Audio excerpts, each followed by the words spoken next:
in all of college football, and you're at Ohio State, and your name is Ryan Day, and you look at your history, there's a high expectation. And so there, no knock, Tennessee, I think, had the best chance to win out of all the potential upsets of yesterday. However, Ohio State handled themselves very well. Now is on to the next. High expectations for you, especially because you lost to Michigan. It's still that stint. Well, Ryan Day and Ohio State, they're certainly not waiting on the sidelines looking to build a winner, and that, of course, is courtesy of GNC. He's Rashad Jennings. I'm Jonathan Zaslow. So in the Fiesta Bowl, you have number 3 Boise State, which will play their first ever college football playoff game in the 12-team format. And in the Peach Bowl, you have the Big 12 championship winner, that being the number 4 seed Arizona State. Do those two teams, Rashad, Boise State, Arizona State, do they need to win a college football playoff game to validate the season they've had? They don't need to. They want to exponentially put a exclamation mark on their great, heroic seasons. First-time college football playoff, the Big 12 Conference Championship goes to Arizona State, leading them to a bye. Nobody saw that at the beginning of the season. The Mountain West Conference Championship, Boise State. Now, we could have saw them leading it and winning the conference. However, getting a first-round bye in the new 12 playoff college system. Hey, some people just know they could save hundreds on car insurance by checking Allstate first. Visit allstate.com or call a local agent for a quote that could save you hundreds. You're in good hands with Allstate. One-handed leaping interception at the 3-yard line. Who are we watching in the college football playoffs? Watch and learn. Watch and learn. Are you kidding me? This is the Allstate Player Check-In. All right, let's do it, Rashad. Coming up, we'll have the quarterfinals of your 12-team college football playoff. This is your college football playoff preview show. He's Rashad Jennings. I'm Jonathan Zaslow. So let's do a little game predictions here. We get things started New Year's Eve, the Fiesta Bowl. It's Penn State and Boise State, 7:30 p.m. Eastern Time on ESPN. You can also hear all the action on ESPN Radio as Mike Cousins and Max Starks have your call. Penn State coming off of a win over SMU. They crushed the Mustangs. Boise State well rested. What do we expect, Rashad? I expect run. I think this might be one of the quickest games as far as television is concerned, because we're going to see both teams run the football a lot. And I think the lead goes to Boise State. I think Boise State has a uphill battle, clearly going against the Mountaineers' defensive front. But Boise State's running back and their system and scheme is phenomenal. Give me the runner-up for Heisman to come out on top, Boise State.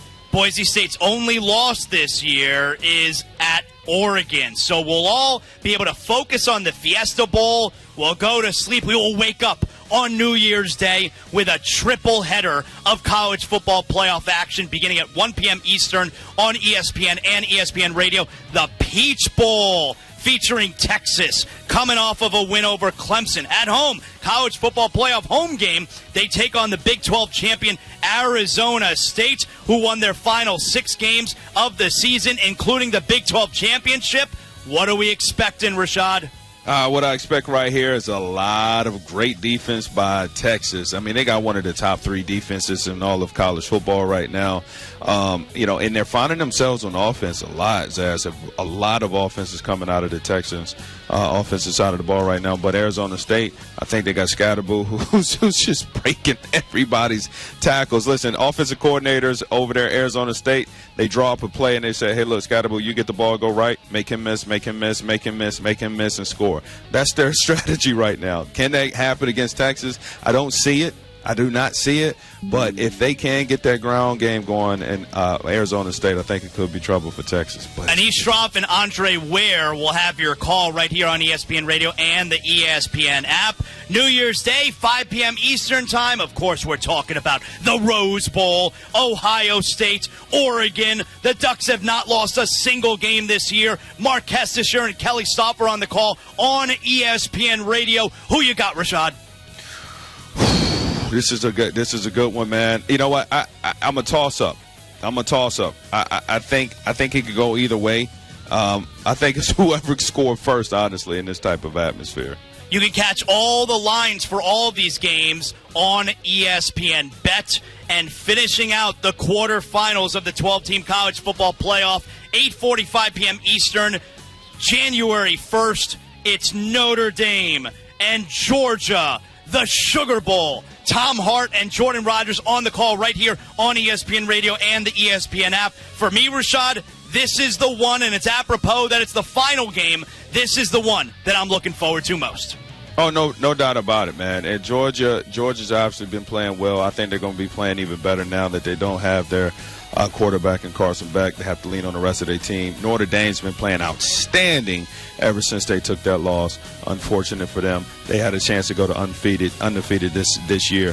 But I like Notre Dame in this one, man. I like Notre Dame big time in this one because of their offense.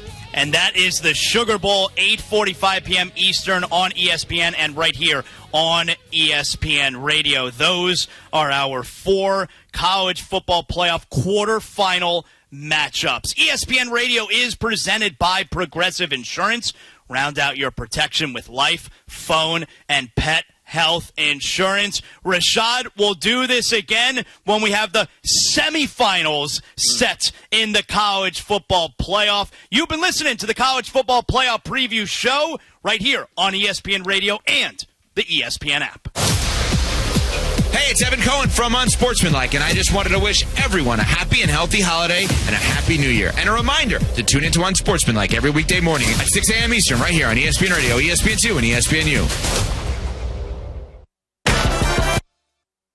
Are you ready to make a difference for the environment while helping the visually impaired at the same time? Then donate your vehicle to Heritage for the Blind today by calling 1-800-983-6530. Every donated vehicle will either be properly recycled in an eco-friendly manner or given a new life through reuse. Donating your vehicle is easy. Simply call 1-800-983-6530 and Heritage for the Blind will do the rest. They'll even arrange for your vehicle to be picked up at no cost to you. And for a limited time, when you donate your car, you'll receive a $200 restaurant voucher and a 2-night, 3-day hotel stay at one of 50 locations. Call 1-800-983-6530 right now to schedule your vehicle donation and make a positive impact on the environment while helping others. Heritage for the Blind, where every car donation counts and every person makes a difference. Call 1-800-983-6530 now. This advertisement is paid for by Heritage for the Blind.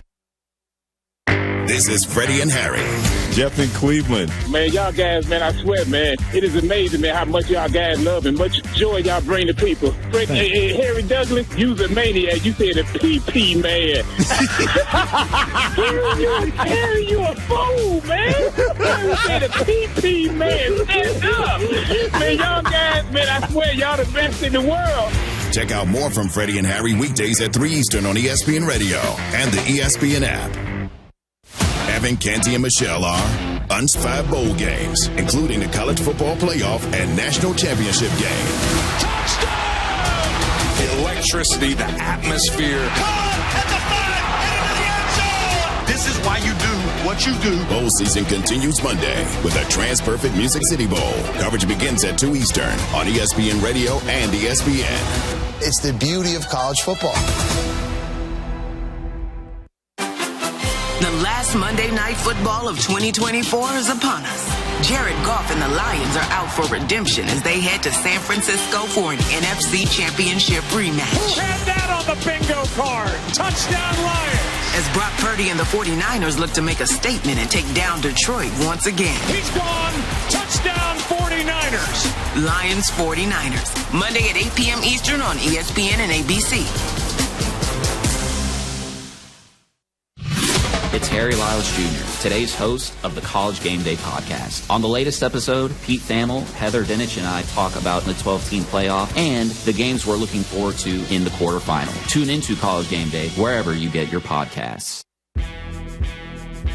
Which teams are making moves and which teams need to just flat out move? Your Saturday means I'm locked in and ready for First Take right here, Monday, 10 a.m. Eastern on ESPN.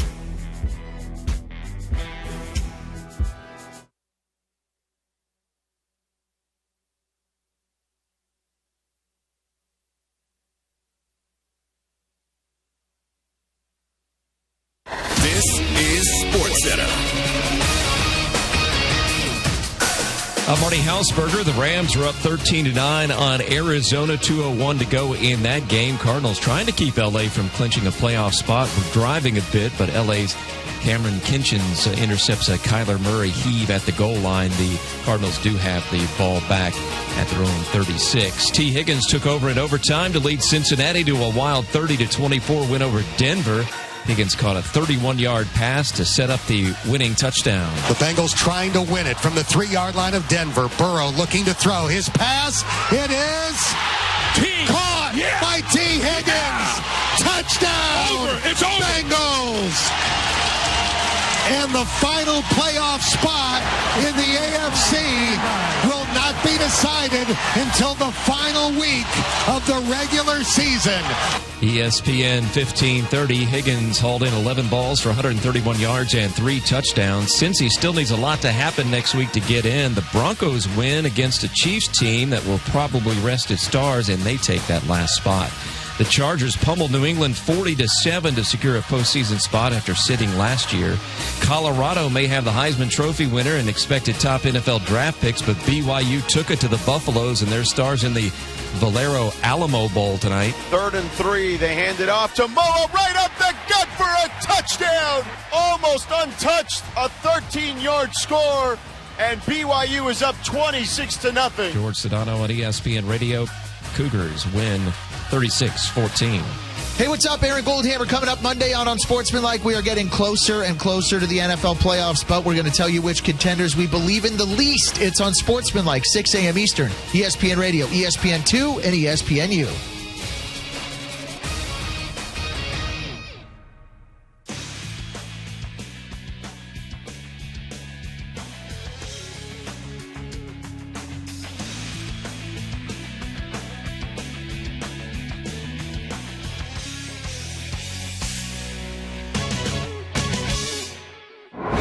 This is Game Night on ESPN Radio and on the ESPN app. Chargers knock off the Patriots 40-7. They are in the playoffs. Touchdown, Chargers! Ladd McConkey fly that plane back to the sideline. Yeah, it's a testament to all the hard work that we put in this offseason. And, the way things have gone, it's been an honor to play alongside this team. And when they got to have it, they go out and play like they did. It's just a tremendous testament to who they are. I love these guys. Just one playoff spot remains in the AFC thanks to a Chargers dominating victory today. It is Game Night, ESPN Radio, ESPN app, Sirius XM Channel 80, ESPN Radio presented by Progressive Insurance. I'm Gabe Neitzel along with Harrison Sanford, and you can be a part of Game Night Nation. Dr. Pepper call in line. Call us 888-SAY-ESPN, 888-729-3776. ESPN Nation presented by Dr. Pepper. It's not college football season without the delicious taste of high school Dr. Pepper college football. It's a pepper thing. That audio that we just heard, courtesy of 98.7 Los Angeles. More on that in just a moment because the Rams are trying to hold on right now against the Cardinals. 13-9 they lead as we approach a minute to go, but the Cardinals on the move just outside the red zone. And Harrison, I know you're paying attention to this one because of fantasy football playoffs. I know there's some people out there that were waiting on the injury report for James Conner. Mm-hmm. He went into the game questionable. He got the green light to go. There's belief he would have got the full workload because Trey Benson, the backup running back, was ruled out, and James Conner didn't finish the first quarter. It's been a brutal watch for fantasy football players that way, that's for sure. But as a football fan, hey, you want some drama, man, and that's what we're getting here. The Rams, they're close to clinching the NFC West. They still need to win this game and need to win next week against the Seahawks, but they need to get this one. We love some drama, and that's what Saturday NFL gave us. Yeah, it certainly did. And the first game that kicked off, even though it was a domination from the Los Angeles Chargers, they clinch a playoff berth, Harrison, and they're now 10-6 on the season. It's just the second time in the career of that we've seen for Justin Herbert that he's going to be in the postseason. Had a tremendous game today, 281 yards, 3 touchdowns to lead them to that 42-7 victory over the New England Patriots. The job that has been done by Jim Harbaugh this year, I don't think he's going to ultimately win Coach of the Year, but this just continues. This guy, wherever he goes, he's going to win. He's going to have success. And I thought it was going to take them probably a year before they got to this point. They had to lose a lot. They lost basically their entire receiving room. They lost their best offensive weapon other than Justin Herbert and Austin Eckler. Had to say goodbye to some defensive pieces as well.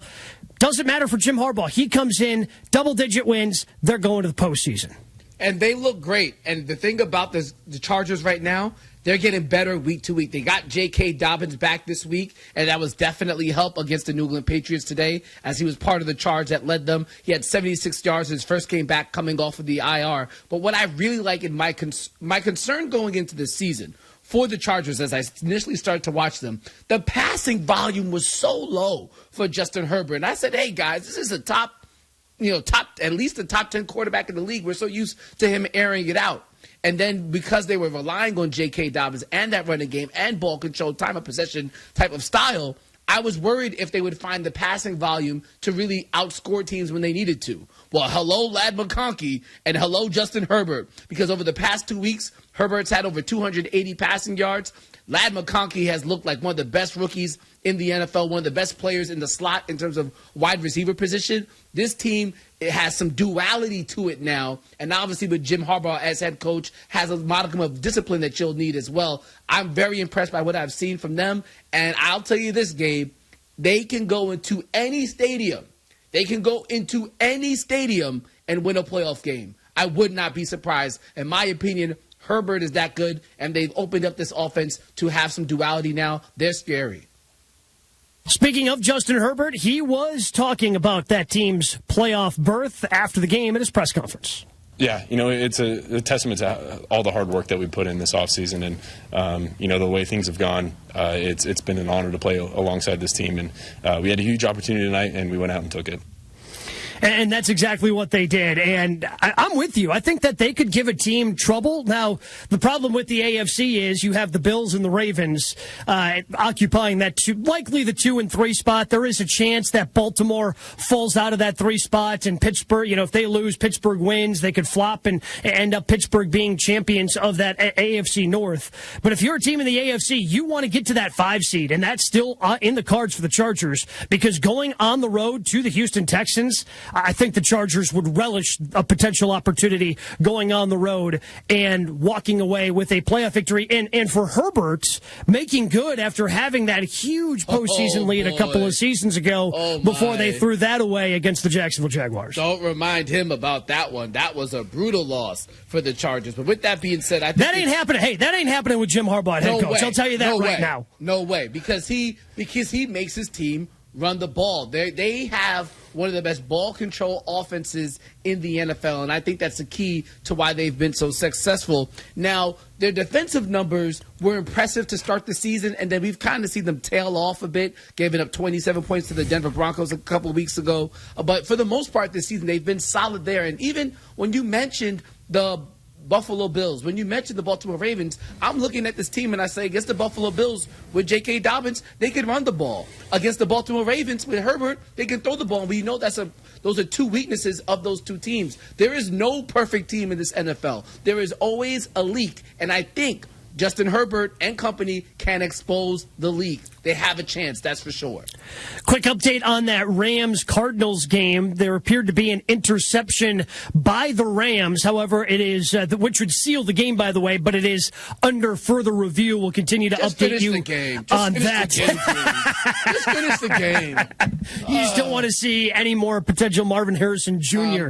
catching any more passes against your fantasy team. But another receiver who had a great game today, a rookie wide receiver, Ladd McConkey, now over 1,000 yards receiving, 1,054 yards. That is the most by a Chargers rookie in franchise history. He joins Keenan Allen, who had 1,046 back in 2013, and the great John Jefferson, who had 1,001 yards back in 1978, as the only Chargers players to eclipse 1,000 receiving yards in their rookie season. And his head coach, Jim Harbaugh, had some good things to say about his rookie wide receiver after the game.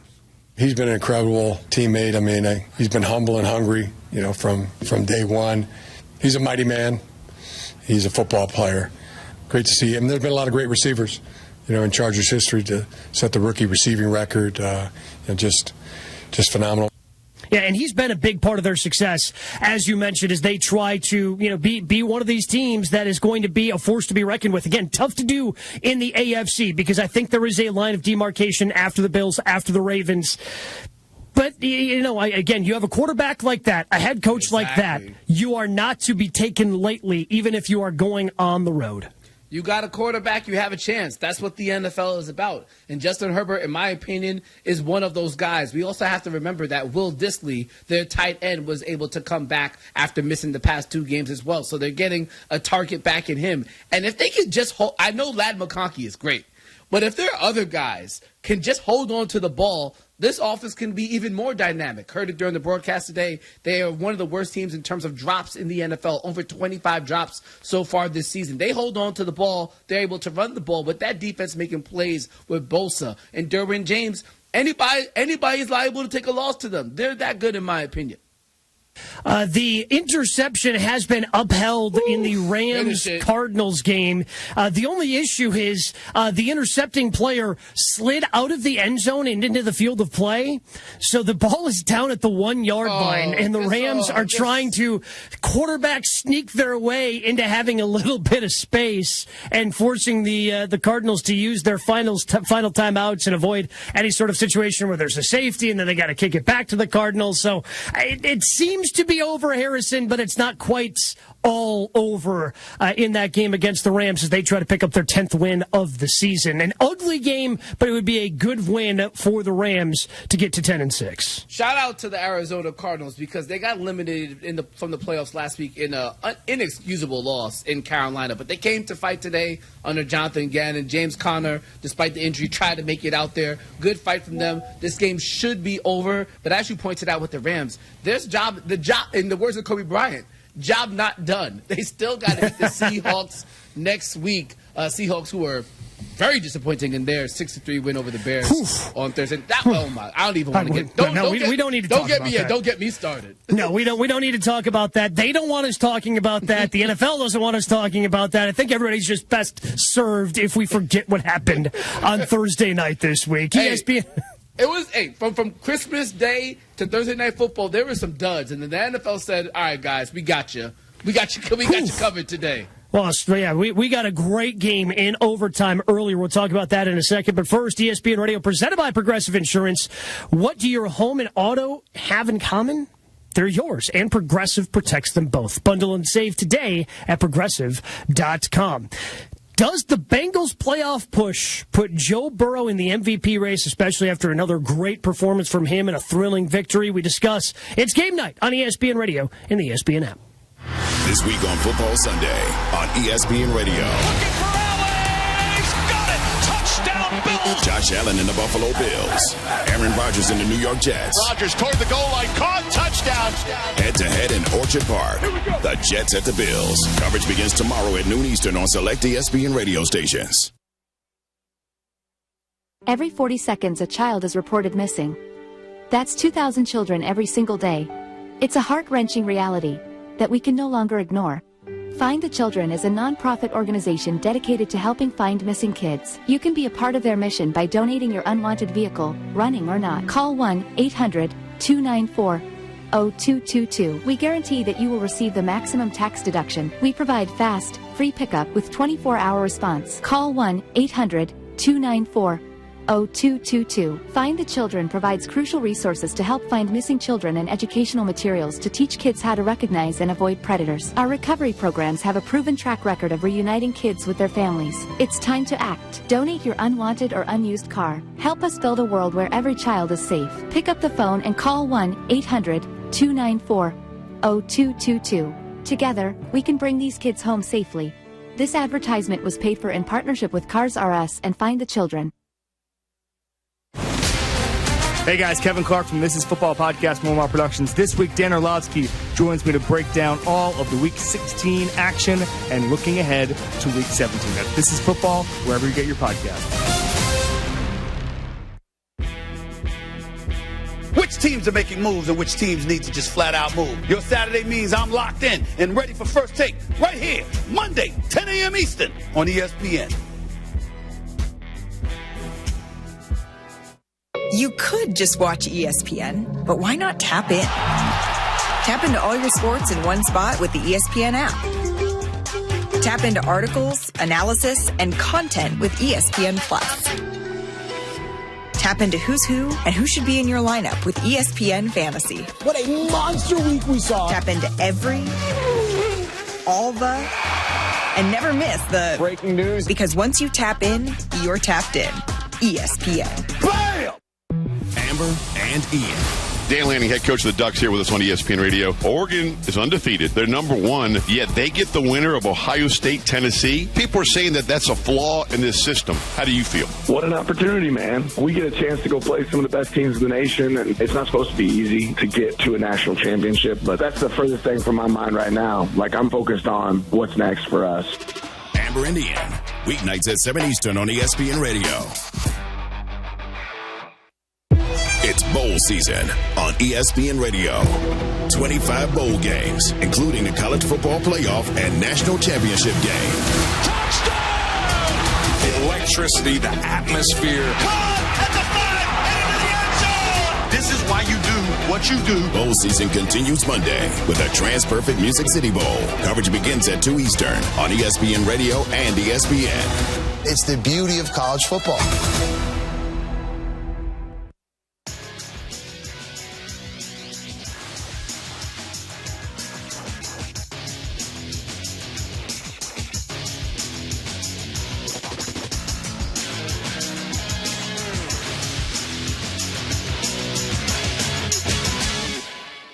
The Cincinnati Bengals are still alive. Burrow looking to throw. His pass, it is caught by T. Higgins.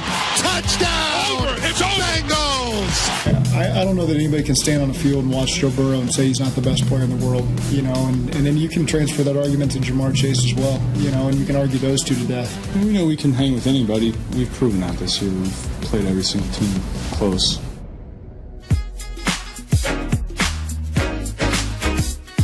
Audio courtesy ESPN 1530. Bengals win an overtime thriller. I'm Gabe Neitzel along with Harrison Sanford on Game Night, ESPN Radio, and the ESPN app. Before we get to the Bengals, it has gone final in Los Angeles. The Rams hold on to defeat the Cardinals. 13-9 is the final there. Rams now have double-digit wins on the season as they sit at 10-6. But the Bengals are the story of the day, Harrison, because they were 4-8 and left for dead. And look, chances are they still need to have four things, I guess, if you include the win, that they still need to get in their regular season finale. They still need another Broncos loss and then a loss tomorrow or next week by both the Dolphins and the Colts. So still a lot of things have to go the Bengals' way. But Joe Burrow, you just heard it there from Zach Taylor. I mean, he has been playing phenomenal football. 7th career game with 400 pass yards, ties Patrick Mahomes, Dak Prescott, and Dan Marino for the most such games through a player's first 5 seasons in NFL history. Burrow's been phenomenal. Does he deserve to be in the MVP conversation with Lamar Jackson and Josh Allen? He deserves to be in the conversation. By sheer number of the stats, 39 touchdowns, only 8 interceptions, over 4,000 passing yards, leading the NFL, 4,229. For sure, he deserves to be in the conversation. But no way, no how could he actually be the MVP. It would be a disservice to the most valuable player award for anybody to get it who isn't on a playoff team. Point blank, period. I know. I could almost agree with Zach Taylor. He very well might be the best quarterback in the NFL. Unfortunately for him, the team didn't play well in the beginning of the season. The defense has been a shell of what we used to know it over the previous seasons. If you compare it to what we've seen so far this year, you're not in the playoffs. You're disqualified from winning. You're not disqualified from the conversation, but you're disqualified from winning. And another thing that was brought up by Zach Taylor, he mentioned that Jamar Chase might be the best football player in the world. Well, excuse me, if you have the best wide receiver in the world, right? I'm sure that helps you look as good as you are. Even if you go to Lamar Jackson. Lamar Jackson has Derrick Henry, who many could argue is the best running back in the NFL, if not number one, no worse than number two, right behind Saquon Barkley. That's why I look at Josh Allen. I thought it from the beginning of the season, and I'm planting my flag every week by week. Josh Allen does not have the quality of talent that those three aforementioned players have. Josh Allen puts on the Superman cape every single week. He's throwing, he's running, he's doing it all. They clinch the division. They'll probably have the number 2 seed, and they beat the Chiefs. It's Josh Allen, and for me, there's no real discussion to have. I think people just try to keep the conversation fresh.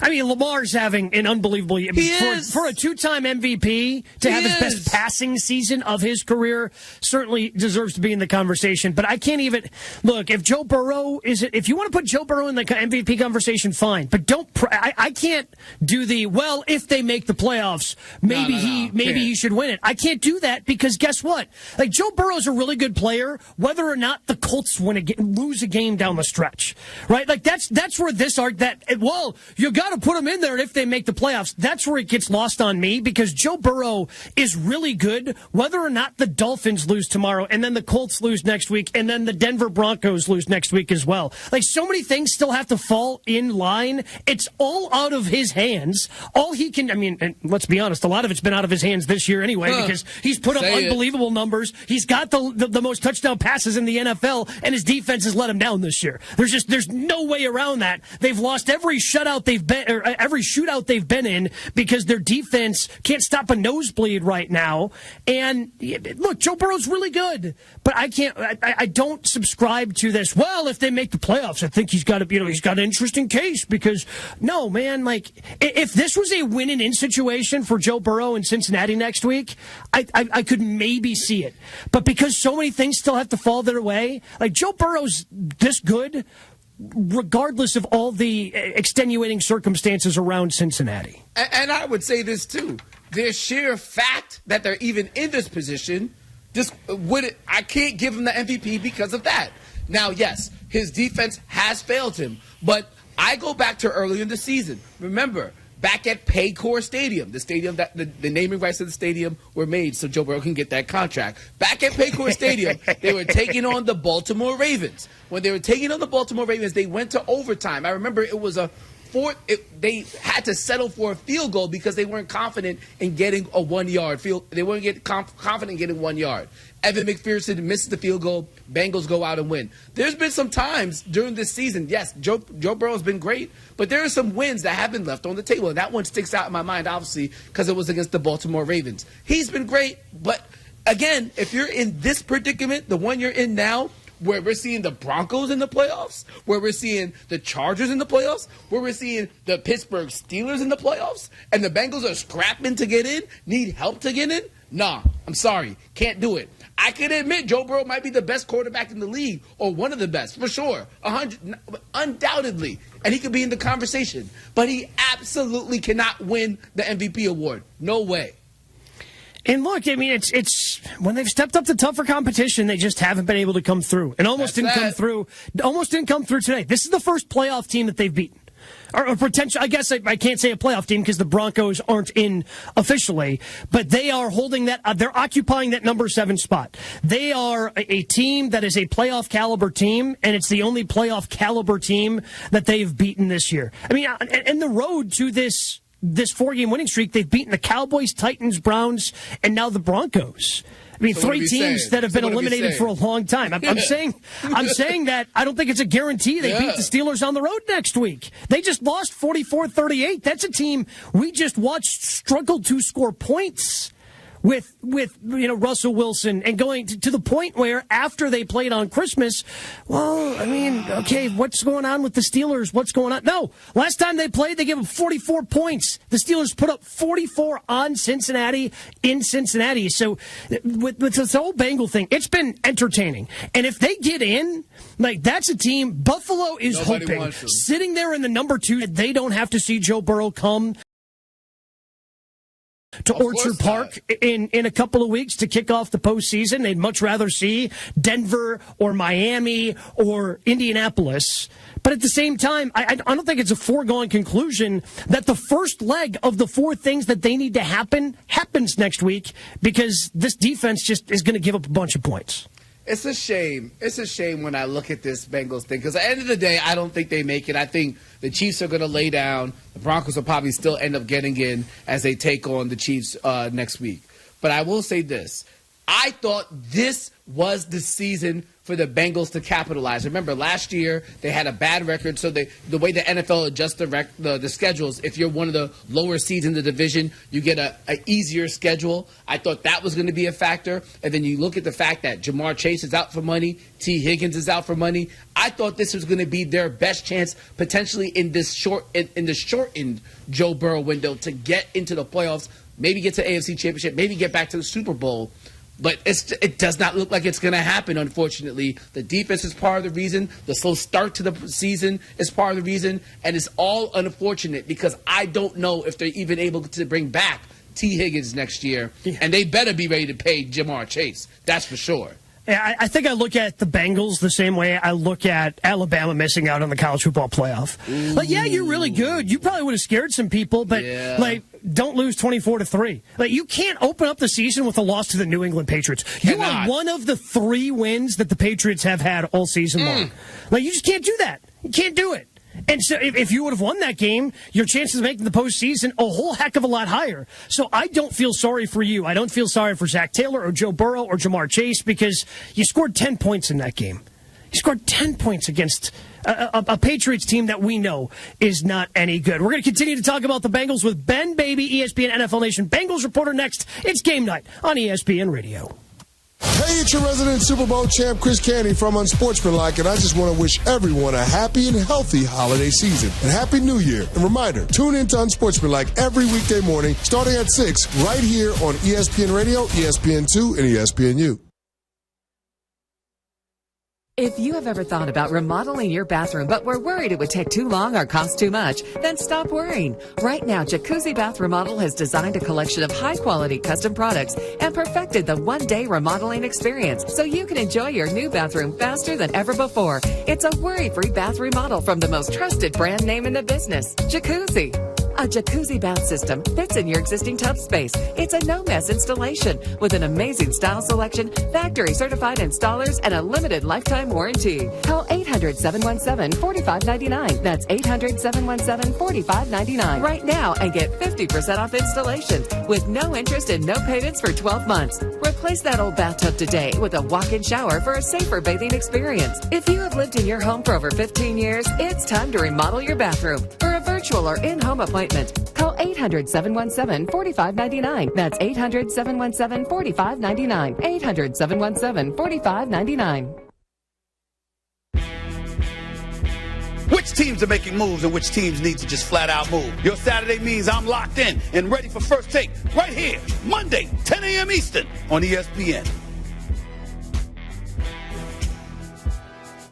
I'm a Florida State fan. Oh, my goodness. I listened to you just about I thought you were a Bama fan. Oh, my goodness. Hall of Fame Bomb. Weekdays at 3 Eastern on the ESPN app and the SEC Network.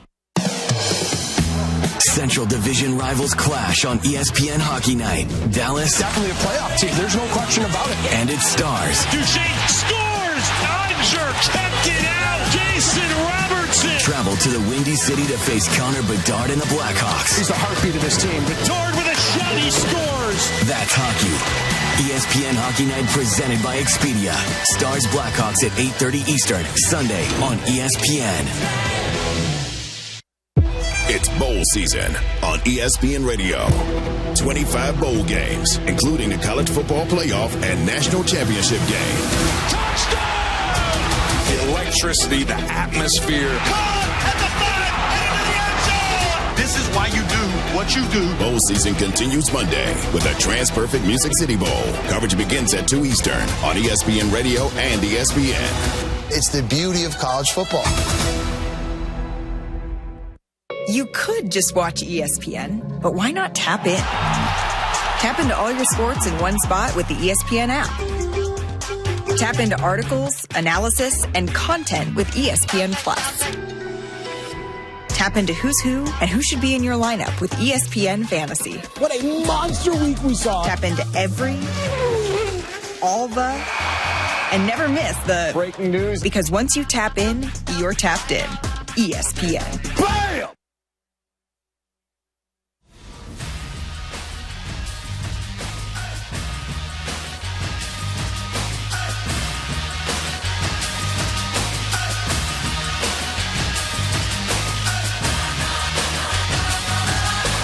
This is SportsCenter. I'm Marty Hausberger. Last game of the NFL on Saturday. The Rams got on the board first against the Cardinals. 3rd and goal from inside the 1. Ball on the right hash. Matthew Stafford under center. Gives to Kyron Williams. Trying to slide through the right side. Fighting through contact. And he's in!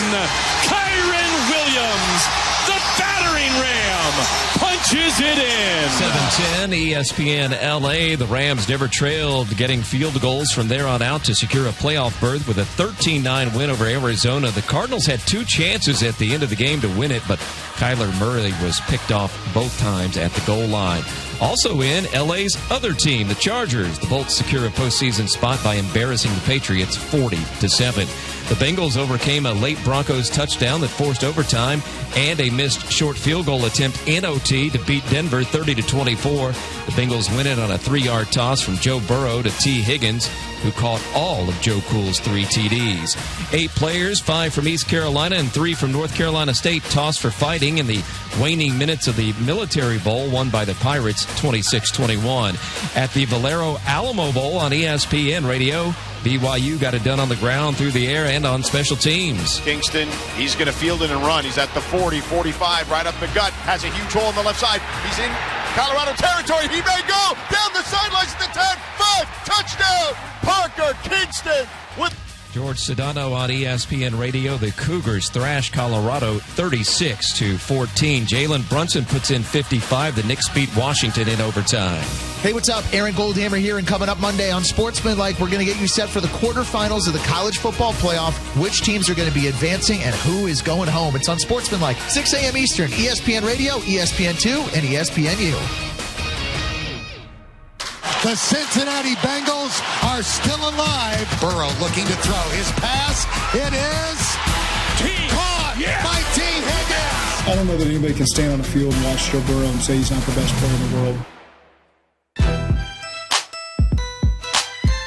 It's game night, ESPN Radio, ESPN app, Sirius XM Channel 80. Gabe Neitzel, Harrison Sanford hanging out with you tonight.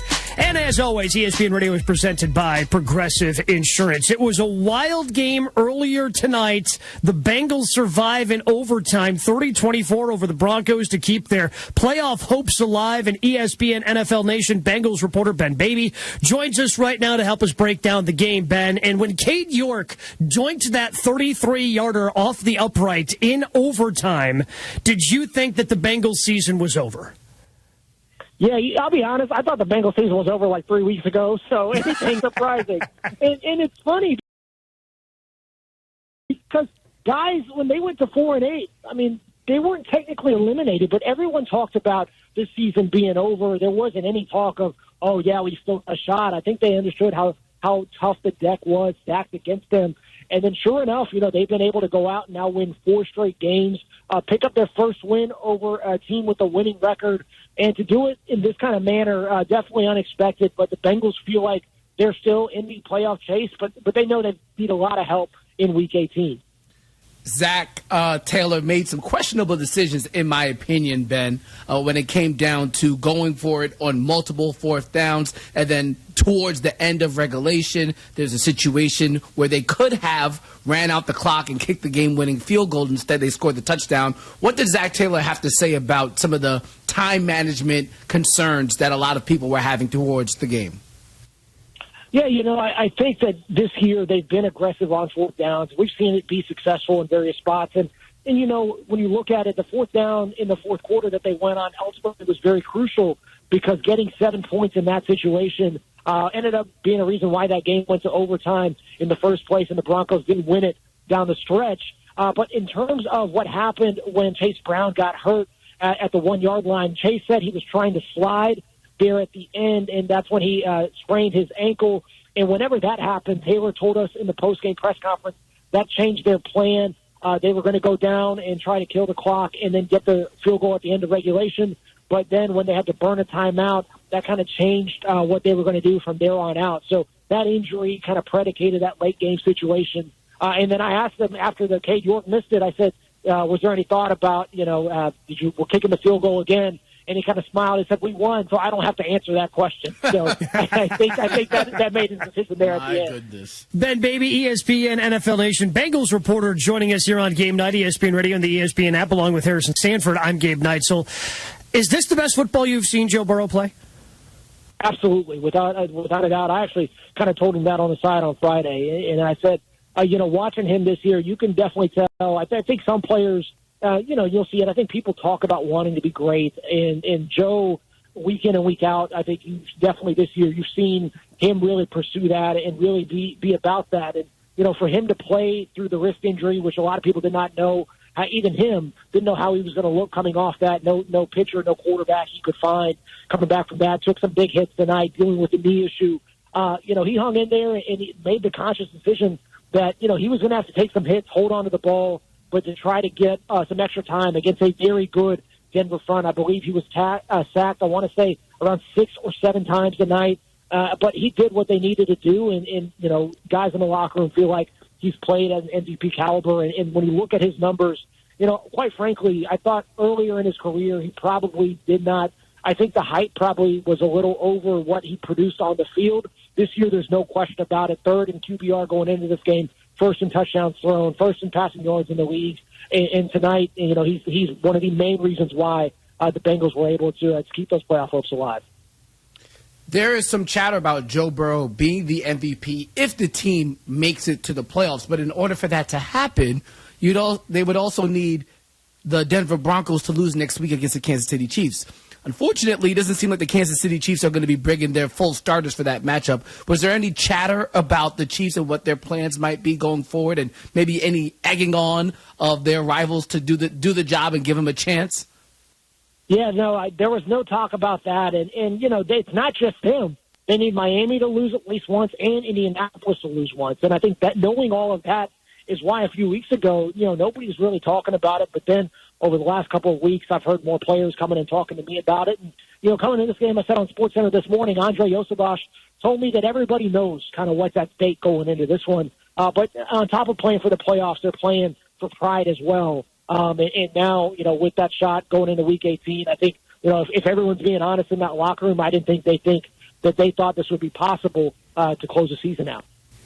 Talking with Ben Baby, ESPN NFL Nation Bengals reporter, as the Bengals keep their playoff hopes alive in overtime earlier tonight. 30-24 over the Denver Broncos. It's Game Night on ESPN Radio. Gabe Neitzel, Harrison Sanford with you tonight. T. Higgins had an unbelievable game. 11 catches, 131 yards, 3 touchdowns. Are they going to do whatever it takes to make sure he is still a member of this team next year? Or do they decide that money's better well spent over on the defensive side of the football? Yeah, it's really interesting because, a few weeks ago when the Bengals beat the Cowboys, Joe Burrow said he's really confident they're going to do what it takes to get T back. And I asked him out his locker after the game, after his press conference, he was very confident privately as well. And then tonight was interesting. Burrow, when I asked him, could you envision this offense without T? He said, we've had games out there where T hasn't been there. And then T at his locker after the game said that he knows that this could have been his last game in Cincinnati. He said he hopes not. He hopes that they can find a way to make it work. but he kind of has made the math, knowing and knows what's at stake for him moving forward. And tonight, he showed why he could be a number one receiver somewhere else and have the kind of performance that you need in a massive situation. So I think everybody knows the realism of, this could have been his last game as a Bengal in Cincinnati. But I think they're going to try to see what might work, and knowing not only do you have to fix the defense, but also a guy by the name of Jamar Chase is going to want to get paid as well. And he might win the Triple Crown, and that will not be a cheap contract either. Ben, if you look at what has happened this year so far for the Bengals, more than likely they still missed the playoffs regardless of how well they played offensively. I wonder, and maybe you have some intel here, do you think Zach Taylor will survive if this team does not make the playoffs, considering how poor the team has started the year yet again? Yeah, I haven't heard anything so far that would indicate that. I know that there's been some grumblings from fans and whatnot, but you see kind of how they've played over the course of this backstretch of the year. I think, it's impressive that they haven't folded yet. At 4-8, it could have been easy for them to pack it in. That they won 4 straight games, one tonight against a very good Denver defense. I imagine there will be, some pressure if they don't make the playoffs this year about especially those slow starts, which have been a characteristic of his teams for the last 6 years. I think there's going to be questions about Lou Anarumo's future moving forward, given how the defense played this year. But, Joe has had a lot of support of Lou, a guy that he's known for a long time, a friend of the family for the Burrows and his dad, Jimmy. So, we'll see what happens. I think that, asking about Taylor's future, that might be a little premature. But, I think that if the Bengals don't make the playoffs, there are going to be some conversations about how this staff is built moving forward. And definitely it will be all eyes on Taylor in 25 to see if they can fix some of the issues that kept them out of the playoffs this year. Ben, we appreciate the time, appreciate the insights of the Bengals as they pull off the win in overtime tonight. Yep, thank you all. Ben Baby, ESPN NFL Nation Bengals reporter, joining us here on Gabe Night, along with Harrison Sanford. I'm Gabe Neitzel, and I'm not going to lie, Harrison, watching that game, I thought when Cade York doinked that ball off the upright, I thought that was it, because all the Broncos needed was a tie. A tie got them into the postseason. As long as they didn't lose tonight, that would have secured a postseason berth for them. Instead, they give it up on a 3-and-out, and ultimately the Bengals go down, score a touchdown for that 30-24 final. It was incredible to see the Bengals come back after all those missteps that they had. When that Marvin Mims reception happened in the end zone, I thought, oh, my goodness, I can't believe it. I can't believe that this is actually going to happen. But kudos to the Bengals. It wasn't just like they got the ball to start overtime and they scored in the first drive. They had to get some defensive stops as well. So kudos to them. They stayed alive for another week. I think it's all about signed, sealed, and delivered next week. Even if they do end up getting a win over the Steelers, but hey, they did make it entertaining. They have gone out. They did go out swinging. They have gone out swinging. Meanwhile, the final game on the NFL slate today, the Rams. They're taking a little baby step closer to winning that NFC West title. We go over them coming up next. It's Game Night, ESPN Radio and the ESPN app. Georgia versus Notre Dame. There's a different feel to the playoff. Boise State versus Penn State. There's an intensity that gets ratcheted up. Oregon versus Ohio State. The stakes get much higher. Arizona State versus Texas. The magic continues. The college football playoff quarterfinals. New Year's Eve and New Year's Day on ESPN Radio and on ESPN. The college football playoff has arrived.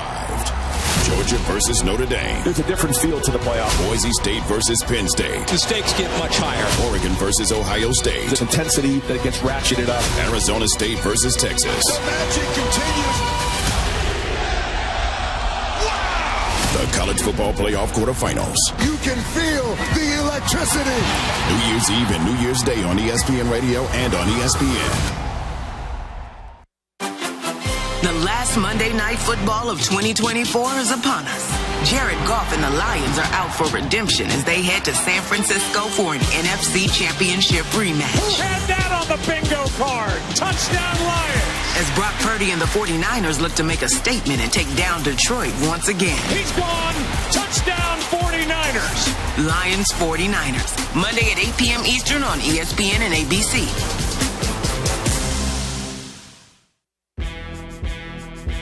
Which teams are making moves and which teams need to just flat out move. Your Saturday means I'm locked in and ready for First Take right here, Monday, 10 a.m. Eastern on ESPN. You could just watch ESPN, but why not tap in? Tap into all your sports in one spot with the ESPN app. Tap into articles, analysis, and content with ESPN Plus. Tap into who's who and who should be in your lineup with ESPN Fantasy. What a monster week we saw. Tap into every, all the, and never miss the breaking news. Because once you tap in, you're tapped in. ESPN. Bam! On the latest episode of Numbers on the Board, we talked about the Sacramento Kings firing Mike Brown and what that could mean for the organization. And lastly, we gave our dream playoff scenarios. Who matches up against who? Will it go 7? Find out that and more wherever you get your podcasts. Central Division rivals clash on ESPN Hockey Night. Dallas. Definitely a playoff team. There's no question about it. And its stars. Duchesne scores! Odger kept it out! Jason Robertson! Travel to the Windy City to face Connor Bedard and the Blackhawks. He's the heartbeat of this team. Bedard with a shot, he scores! That's hockey. ESPN Hockey Night presented by Expedia. Stars Blackhawks at 8:30 Eastern, Sunday on ESPN. This is Freddie and Harry. Jeff in Cleveland. Man, y'all guys, man, I swear, man, it is amazing, man, how much y'all guys love and much joy y'all bring to people. Harry Douglas, you's a maniac. You said a PP man. Harry, you a fool, man. You said a PP man. Stand up. Man, y'all guys, man, I swear, y'all the best in the world. Check out more from Freddie and Harry weekdays at 3 Eastern on ESPN Radio and the ESPN app.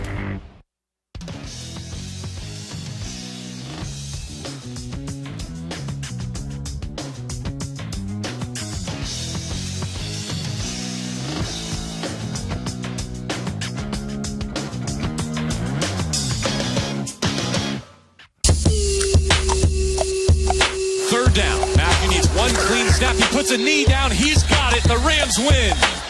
13-9, they defeat the Arizona Cardinals on the back of consecutive interceptions at or in the end zone. The first by Cam Kitchens, the second by Ahkello Witherspoon. The Los Angeles Rams have won 5 in a row for the first time since their Super Bowl season of 2021. Sound like on 710 ESPN LA. It's Game Night, ESPN Radio and the ESPN app. I'm Gabe Neitzel along with Harrison Sanford. ESPN Radio presented by Progressive Insurance. Progressive offers a great price and round-the-clock protection when bundling home and auto. It's one of those rare times where you could save money and get something great. Bundled today at Progressive.com. There is still a chance that the Rams could wrap up the NFC West and their playoff berth, Harrison, by the end of this week. So after the win, and by the way, if you want all of this information, ESPN.com, the place to go, up to date on all the clinching scenarios and the possibilities of teams making the playoffs. And they have it right now with the Rams as a 99.9% chance to make the postseason. Rams need 3+ wins from the following teams to clinch the NFC West, because this would be the strength of victory tiebreaker. Vikings, Bills, Niners, Commanders, Browns. If 3 of those 5 teams win, the remainder of the games coming up tomorrow, Harrison, they would end up winning the NFC West, and next week's game would be completely irrelevant between the Rams and Seahawks. Had the Rams lost, it would have been a winner-take-all scenario next week for the NFC West, but instead, the Rams very much now in control of that division at 10-6. And they're a scary team if they make it to the postseason. I'll tell you that. You know, it's interesting. If you go all the way back to week number 8, it was at that point there was some murmurs around what the Rams might be doing going forward. Were they going to trade Cooper Kupp? Was this going to be the last season for Sean McVay? What happened during that Thursday night football that week? They beat the Minnesota Vikings 30-20, and that was a game where Puka Nacua made his return back to the team. And ever since then, this team has been different. It feels as if this offense now has some more weapons to it. Kyren Williams has been solid as a rock all season long. But now you bring back Puka Nacua. It feels as if this defense continues to get better week over week. Jared First on that defensive line has been a force for them. I think this team, not just this team, but almost any team in the NFC is a liable threat to win multiple playoff games. The way this Rams team, they can expose the Minnesota Vikings secondary, just like they can expose the Detroit Lions secondary. They're a live threat to win any in many situations in this NFC playoffs. Matthew Stafford, I would not deny him. Sean McVay, you better not mess around with him either. It's going to be a fun situation for them. They just have to they still obviously should finish the job next week against the Seahawks to really feel as if they're going to be on the right path.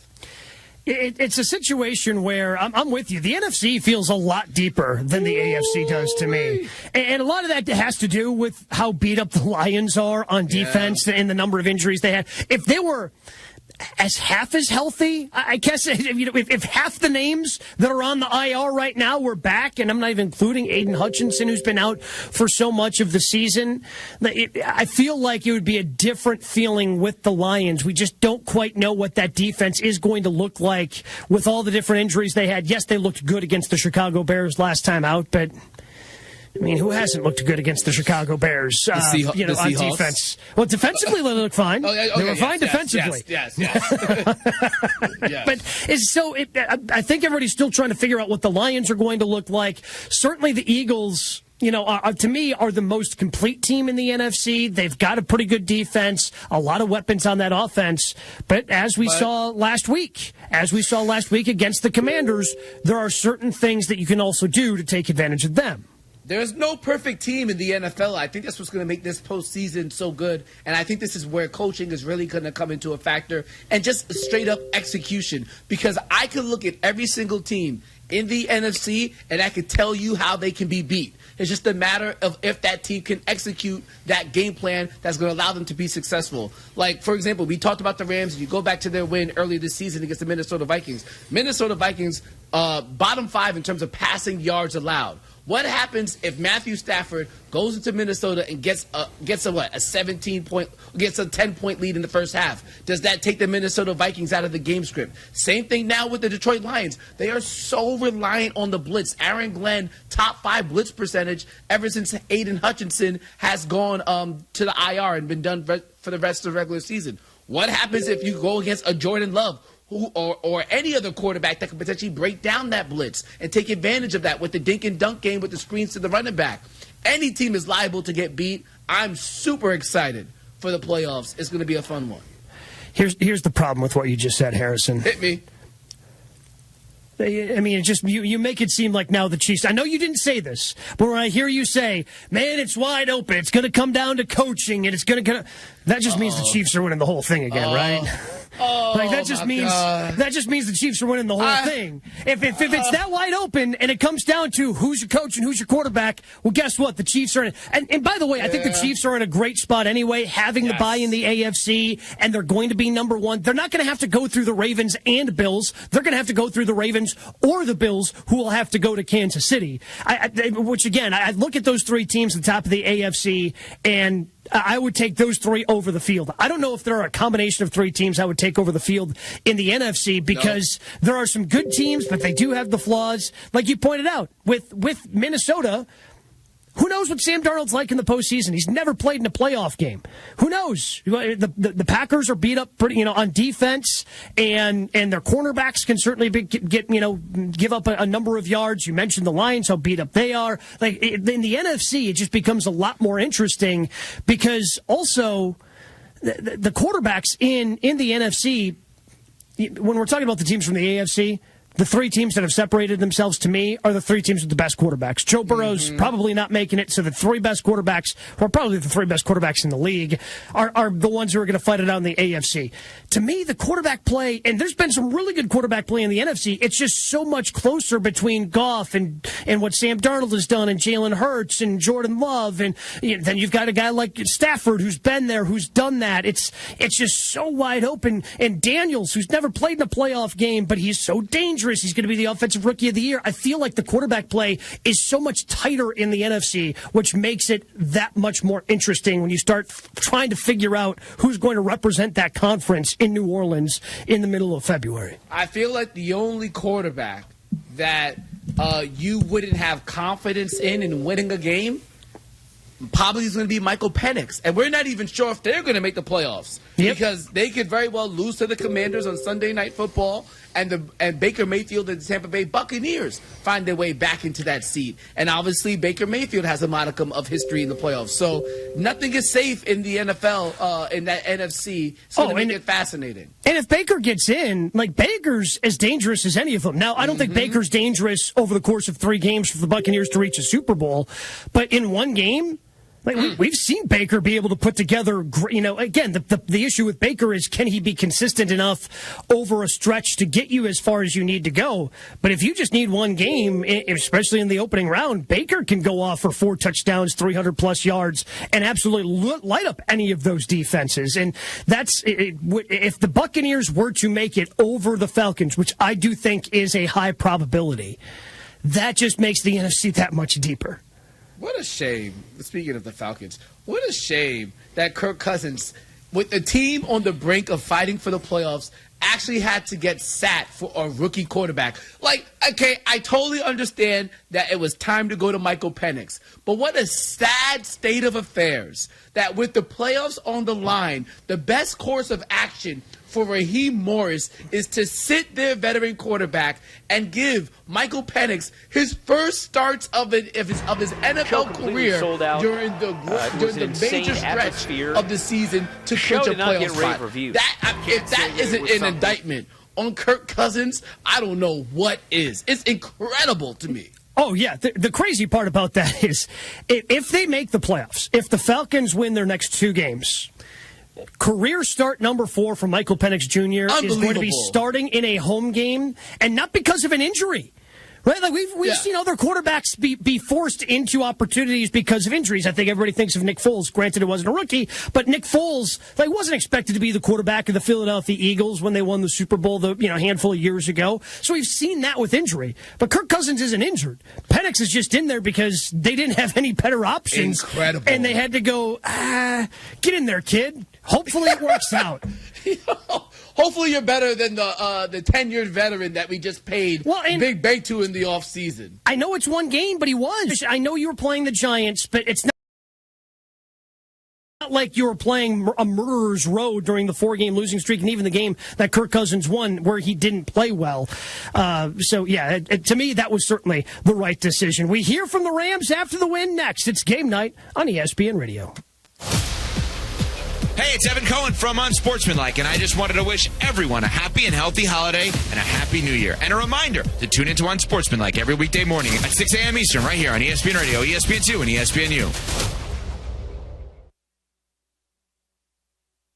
Individuals and businesses with tax problems, listen carefully. Do you feel like you're losing control of your finances? If you owe over $10,000 in back taxes or have unfiled tax returns, we can help you take back control. The IRS is the largest and most aggressive collection agency in the world, and they can seize your bank accounts, garnish your paycheck, close your business, and file criminal charges. Take control of your tax problem now by calling the experts at U.S. Tax Shield and take advantage of the Fresh Start program and new laws that may allow us to negotiate a settlement for the lowest amount possible. Our team of tax attorneys and enrolled agents can stop collections and get you protected so you can take control of your financial future. U.S. Tax Shield offers a price protection guaranteed quote to get you protected today. U.S. Tax Shield is A+ rated with the Better Business Bureau, so call now. 800-687-5192. That's 800-687-5192. U.S. Tax Shield. 800-687-5192.